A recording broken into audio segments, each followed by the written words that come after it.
Sulabh International showed me a good example during my recent visit to New Delhi. This organization has proved how effective small-scale solutions can be and how they can be extended all over India within a short time span. Thousands of pay-and-use public toilet cum bath complexes and more than 1 million pour flush latrines in private houses have been built and are maintained, and they are used by more than 10 million people every day. By doing so, Sulabh has restored human dignity of and given a new future to thousands of untouchables. India is a country of more than 1 billion people. Famous for its ancient culture and civilization, the country has made tremendous progress in different fields after its independence. It has become self-sufficient in food production, industrial growth. It has established a network of telecommunications even in the remotest villages. And the remarkable developments in science and technology have become the strength of the nation. However, the country is facing some major problems like population explosion, illiteracy, the growth of slums, the lack of basic health care and sanitation. In India, there are 700 million people who go out for defecation. The poor living in the slum areas of towns and cities have no toilet facilities. In the villages, the women have to go out for defecation before sunrise or after sunset. Often, they have to control the call of nature for the whole day after sunrise, and therefore, most of them suffer from severe headaches. Open defecation is also a source of disease, and about 500,000 children die every year because of diarrhea and dehydration. There is also a social problem, scavenging, closely related to sanitation. Scavenging is the system in which human excreta is cleaned and carried away manually. For centuries, scavenging has been the subject of untouchability in Indian society. Scavengers who used to clean human excreta manually had to face all sorts of social discrimination. Mahatma Gandhi, in his lifetime, tried to bring the scavengers into the mainstream of society, but his task remained unfulfilled. It was in 1969, the Gandhi centenary year, that the nation stood up to take a vow to abolish scavenging. That also marked the beginning of the Sulabh sanitation movement. This movement was started by Dr. Bindeshwar Pathak in the year 1970. Dr. Pathak, apart from being a sociologist, is a humanist and a social reformer who cares for the people of the downtrodden community from the core of his heart. His drive, determination, and missionary zeal for a happy society with improved living conditions has taken the shape of a nationwide movement. Dr. Pathak went to live in a colony of scavengers and had close interaction with members of the scavenging community in order to know intimately their living conditions, habits, customs, and earnings. He developed a technology of a 2-pit pour flush toilet and popularized it with the name of Sulabh Shauchalaya. This technology does not require the services of scavengers and fulfills all the conditions of a safe and hygienic human waste disposal system. This idea gave the technological underpinning to the nascent Sulabh movement. In 1970, Dr. Pathak founded the Sulabh Shauchalaya Sansthan, later known as the Sulabh International Social Service Organization, to translate his ideas into practice. The small municipality of Ara town in Bihar offered him in 1973 all the assistance to install 2 toilets for demonstration. Today, more than 1 million such toilets have been installed in India. The Sulabh toilet has 2 pits. One is used at a time and the other one is kept as a standby. When the first one is full, the other pit is put into use. After 2 years or so, the excreta of the first pit turns into manure, which is pathogen-free and odorless and very good for raising farm productivity. This toilet can also be constructed in areas where the water table is high. It requires only 2 liters of water to flush human excreta from the pan to the pit. The gas produced in the pits is diffused in the soil at the bottom and the holes in the wall, and therefore the use of a gas pipe is not required for the exit of the gas. The little quantity of gas present in the water seal does not allow the water to freeze in cold weather. There is no chance of groundwater pollution from this technology. The Sulabh toilets should be installed 5 meters away from hand pumps and 10 meters from open wells. Space is no constraint for the Sulabh toilet. It can be constructed even in a small hut or in the smallest available space like a veranda, courtyard, or even near the door of the house. This toilet can be constructed within a bedroom or the upper floor of a house. Even the concrete slabs of the pits can be utilized for various purposes like cleaning food grain, cutting fish, cooking food, offering prayers, or even running a small shop. Sulabh technology is affordable, environmentally appropriate, indigenous, and culturally acceptable. The sewer system is not the answer to both the problems, scavenging and defecation in the open, because its cost of construction and maintenance is very high, and the requirement of water for flushing excreta from the dwelling to the treatment plant is enormous. No wonder this technology, installed for the first time in India in 1870 in Calcutta, has reached only 232 of the 5,000 or so towns and cities, and that too partially. The cost of a septic tank is also high, and therefore everybody cannot construct this toilet in his or her own house. Even if we utilize machines to clean the septic tank, one has to keep the sludge and effluent at another place or in a trenching ground for 2 years for further decomposition before it can be used as manure. No wonder only 14.6% of the urban population in India has adopted this technology. Sulabh has developed a remarkable sanitation system where people can use public toilets on a pay-and-use basis. Soap powder is provided to clean hands and water to have a bath. A mirror is also provided over a wash basin where you can comb your hair and wash your face. This system was introduced by Sulabh in Patna, Bihar in 1974. The system has now been replicated throughout the country in public places like railway stations, bus stands, market yards, in hospitals for the attendance of patients, court compounds and tourist places, and in slum areas. Sulabh has well-maintained toilet complexes in almost every state in India. The number of users of these toilets is around 10 million per day. This staggering number of users is matched only by the commuters of the Indian Railways. The complexes have also considerably improved the living conditions of those living in low-income settlements.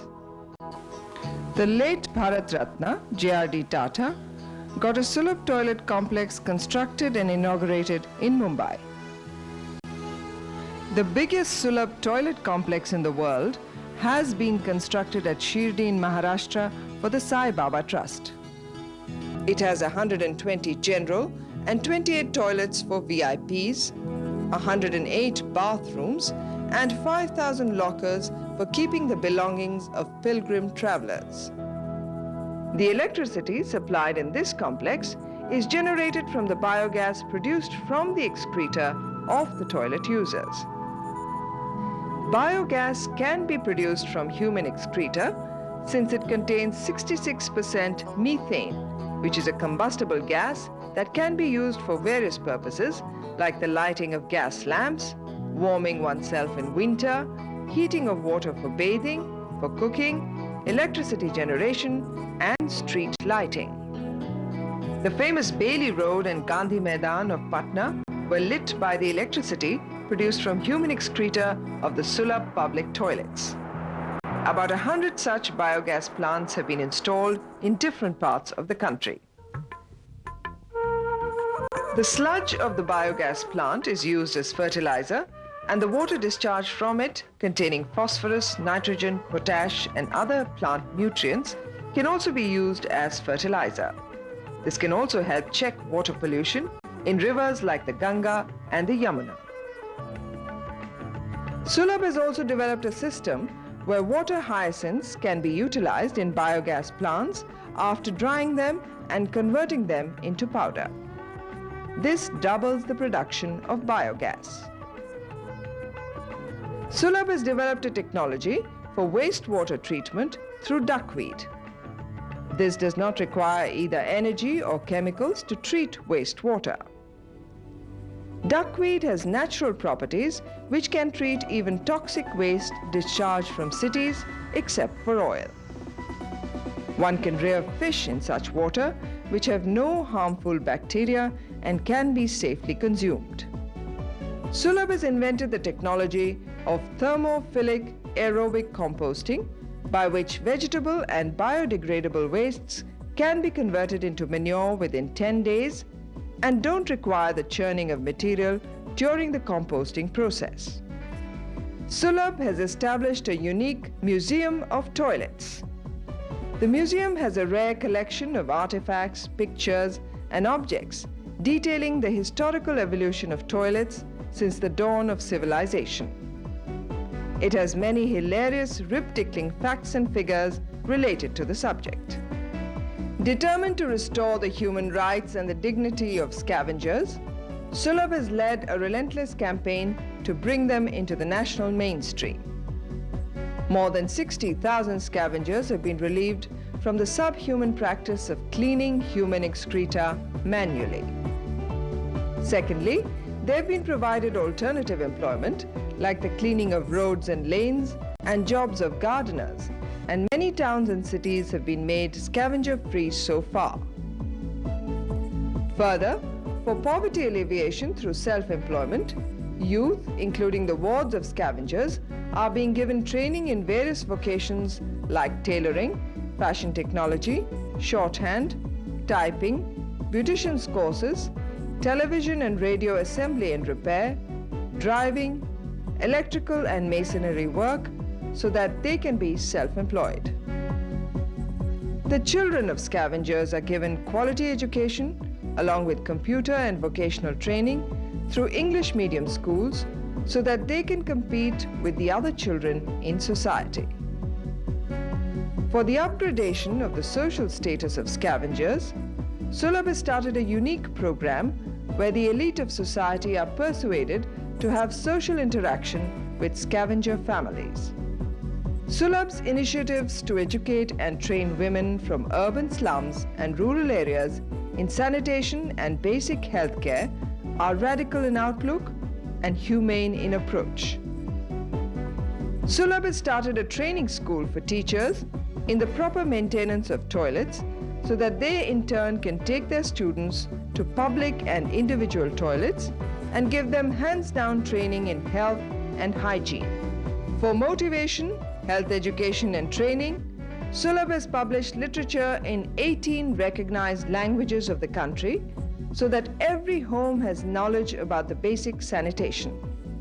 Students, teachers, NGOs and retired people are involved on a mass scale to reach every nook and corner of the country. Dr. Pathak, who is a PhD and a D.Lit in sociology, has authored many books. He has visited many countries, including China, to propagate the idea of the Sulabh sanitation movement. People from more than 100 countries have visited the Sulabh Sanitation Center in New Delhi.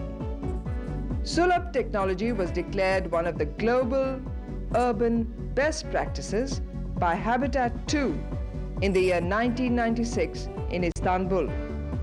The state and central governments, national and international agencies have appreciated the work of Sulabh and recommended its replication for wider application. The Economic and Social Council of the United Nations has given special consultative status to Sulabh. Dr. Pathak has received many awards, including the Padma Bhushan and the St. Francis Prize Canticle of All Creators for the Environment in Italy, where Pope John Paul II gave Dr. Pathak an audience and blessed him for doing humanitarian work for the poor. The tremendous contribution of Sulabh to make the environment pollution-free and create a happy and harmonious society has received global recognition in Dubai.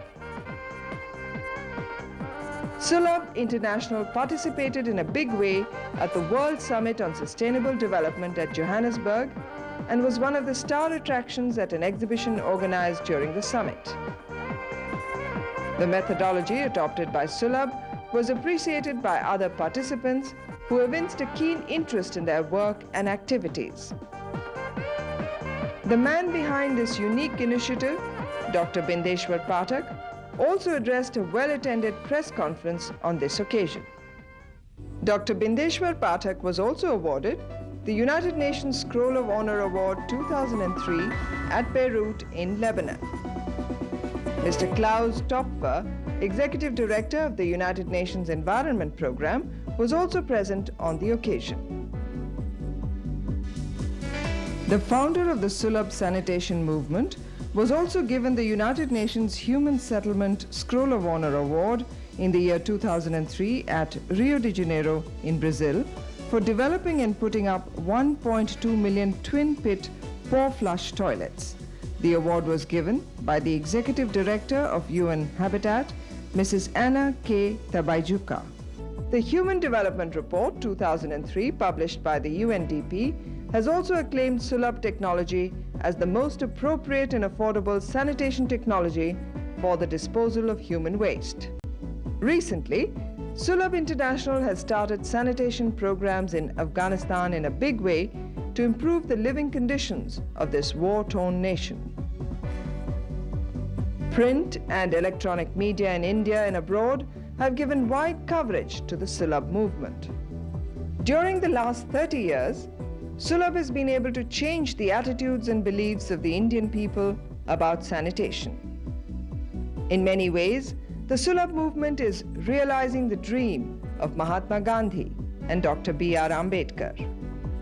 Sulabh is now making waves in India, from Kashmir to Kanyakumari, and its technology and methodology is appropriately poised for global application.